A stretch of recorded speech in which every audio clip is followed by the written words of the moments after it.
तमिलनाडु की देविका और पंजाब के रमन की। रमन एक बिजनेसमैन होता है जो अपने काम के सिलसिले में पिछले 2 साल से चेन्नई में रह रहा होता है और इसी दौरान देविका और रमन को एक दूसरे से प्यार हो जाता है। अब बारी आती है रमन की फिर से पंजाब लौटने की, पर वो देविका को छोड़कर जाना नहीं चाहता और इसीलिए वो दोनों एक मंदिर में शादी कर लेते हैं।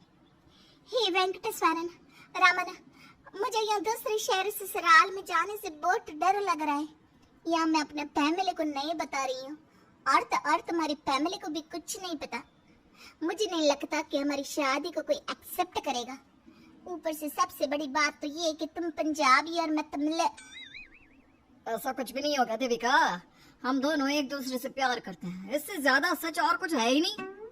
हिम्मत जुटाकर दोनों शादी के जोड़े में गले में वरमाला पहने हुए फ्लाइट से पंजाब चले आते हैं।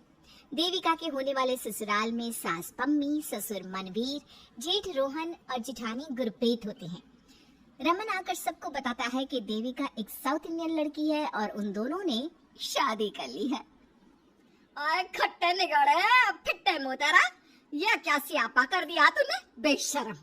एक बार भी अपने घर वालों का ख्याल नहीं आया तेरे मन में? माँ, हम दोनों एक दूसरे से प्यार करते हैं। और चुप कर जा, वरना छित्तर खाना है तूने आज तो। आ जाके तुझे भी एक तमिल लड़की ही मिली। अरे तू अब क्यों मुंह में दही जमाए खड़ी है? जवाब दे, तुझे मेरा ही बेटा मिला था अपना खसम बनाने, हैं? देविका को बहुत बुरा लगता है।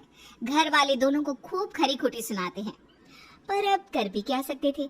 देविका घर में आ तो जाती है, लेकिन ससुराल वाले उसे ना बहू मानते और ना ही कभी ठीक तरीके से पेश आते। रसोई में, गुरप्रीत दी, क्या आप मुझे छोले भटूरे खाना, मेरा मतलब बनाना सिखा सकती है? क्या पता उससे मम्मी जी और पापा जी खुश हो जाए। तुमने जो तमाशा किया ना सबकी फीलिंग्स और इमोशंस का, उसके बाद अगर तुम मम्मी जी और पापा जी को 56 भोग भी खिलाओगी ना, तो भी वो तुम्हें नहीं अपनाएंगे। अपनी इडली पर ध्यान दो, कहीं जल ना जाए सबकी खुशियों की तरह।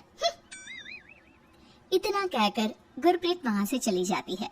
देविका जब फोन पर चेन्नई में रह रहे अपने परिवार को सब बताती है, तब उसकी माँ ईश्वरी, देविका, काना तुम्हारे अप्पा और अक्का तुमसे बहुत अपसेट हो गए। इब्बन भाभी, तुमने बहुत गलत किया। वेंकटेश्वरा तुम्हारा भला करे, आइंदा से फोन मत करना, समझी? अम्मा, अम्मा मेरी बात तो सुनिए। देविका फूट फूट कर रोती है।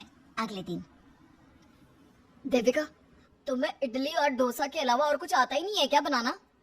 पक गया हूँ मैं यही खाना खाकर। तुम्हें पता है ना, कोई हमसे ठीक से बात भी नहीं कर रहा है। रमन, मैंने कोशिश की थी, लेकिन मुझे पंजाबी खाना बनाने को नहीं आ रहा है। माँ के हाथ के आलू के पराठे तो तू भूल ही जाना पुत्र। खा और चाव से इडली डोसा खा। बहुत मस्ती चढ़ी थी ना इंटरस्टेट मैरिज करने की, भुगतो अब। दिन गुजरते जाते हैं और सभी देविका और रमन से थोड़ी थोड़ी बातचीत शुरू कर देते हैं। देविका सुन, आज शाम को किट्टी पार्टी में मेरी सहेलियां आने वाली है, तो तू अपना ये साउथ इंडियन अवतार हटाकर पंजाबी सूट पहन लेना। और ये सिर्फ आज शाम ही नहीं, अब से हर रोज पंजाबी सूट पहनना होगा तुझे, समझी? ओके, ठीक है मम्मी जी। लेकिन देविका को पंजाबी सूट पहनना बिल्कुल पसंद नहीं होता, फिर भी वो पहन लेती है। शाम को जब पम्मी की सहेलियां आ जाती हैं, तब कितनी सोहनी बहू है पम्मी तेरी। हाय, नजर ना लगे। थू थू थू थू। वड़कम जी, अब सत श्री अकाल, सत श्री अकाल जी। अब वो थोड़ी सी ऑकवर्ड हो गई ना तुम लोगों को देखकर, इसलिए। कहीं तुम साउथ इंडियन तो नहीं हो देविका? अब हाँ आंटी जी, मैं नचन में से हूँ, pure Tamil. That's a good thing. मेरे जीजू भी तमिल ही है। इंटरस्टेट मैरिजेस लोगों के लिए गलत हो या सही ये तो नहीं पता, लेकिन प्यार और शादी दोनों जात, धर्म, स्टेट या लैंग्वेज से थोड़ी ना किया जाता है ना? Absolutely true, शन्नो। अपनी ही सहेलियों को बेटी बहू की शादी की तरफदारी करते देख पम्मी गुस्सा हो जाती है। फिर एक दिन करवा चौथ का पर्व आता है। कल ना करवा चौथ है और तुम्हारा ये पहला करवा चौथ होगा, इसलिए तुम्हें कुछ एक्स्ट्रा रस्में करनी होगी। कल बीज आएगी और सुन गुरप्रीत, और तुम दोनों भी सुबह 4 बजे सरगी की रस्म के लिए उठ जाना। फिर कमरे में देविका रमन से कहती है कि उसे करवा चौथ का व्रत नहीं रखना है। तभी गुस्से से रमन कहता है, अरे ये क्या कह रही हो तुम? इतनी मुश्किल से सब हमसे बात करने लगे हैं, बिना कहे ही माँ ने तुम्हें अपनी बहू मान ही लिया है इनडायरेक्टली। अब तुम एक दिन के लिए भूखी प्यासी रहने के लिए भी नाटक कर रही हो।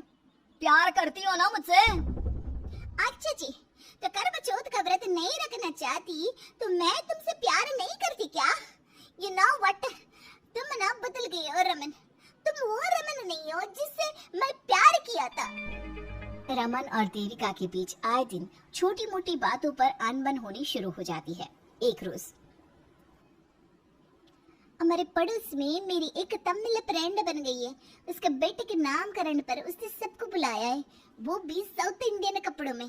तुम लुंगी पहनोगे ना? नो वे, मैं कोई लुंगी वुंगी नहीं पहनने वाला। लुंगी पहनकर मेरा ये लुंगी डांस हो जाएगा। शट अप रमन, तुम्हारे लिए मैंने अपने आप को पूरी तरह पंजाबन बना दिया और तुम मेरे लिए एक दिन के लिए साउथ इंडियन बनना नहीं चाहती। देखो ये एहसान नहीं करी हो तुम मुझ पर। तुमने एक पंजाबी से शादी की है तो ऑब्वियसली तुम्हें ये सब तो करना ही पड़ेगा ना। रमन गुस्से में ही लुंगी पहनकर फंक्शन में जाता है और वहां पर उसे लुंगी में चलने नहीं आता और वो गिर जाता है। सभी उस पर हंसने लगते हैं, जिसके बाद वो और भी गुस्सा हो जाता है और देविका के साथ झगड़ा करता है। दोनों के रिश्ते के बीच में उनकी भाषा, उनका स्टेज आ रहा होता है, जो दोनों में धीरे धीरे दरार पैदा करने लगता है। चुप रहो तुम देविका, मैंने खुद तुम्हें अपनी फ्रेंड से बात करते हुए सुना। एंड यू वर सेइंग कि तुम्हें पंजाबी कल्चर इतना पसंद नहीं। अब तुम्हें मैं भी पसंद हूँ या नहीं ये भी क्लियर कर दो आज। रमन, तुम्हें मुझसे झगड़ा करने में मजा आता है क्या?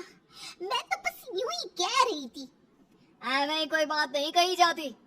शादी करने से पहले सोच लेते दोनों तो आज ये नौबत ही नहीं आती।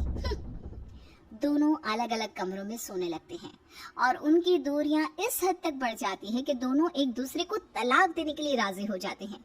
और जब वो साथ में कोर्ट जाते हैं तब कोर्ट के बाहर देविका की माँ ईश्वरी और पिता विश्वनाथ अय्यर और रमन का पूरा परिवार खड़े होते हैं। उन्हें देखकर रमन और देविका हैरान रह जाते हैं। उनका लॉयर भी वहां आ जाता है। चलो रमन, देविका, मैं कब से तुम दोनों का ही इंतजार कर रहा था। ओए खत्तिया, क्यों मेरे बहू और बेटे के प्यार विच विलन बन रहा है? चला जा वरना एक चपेट मारनी है मैंने तुझे आज। लॉयर डर कर भाग जाता है।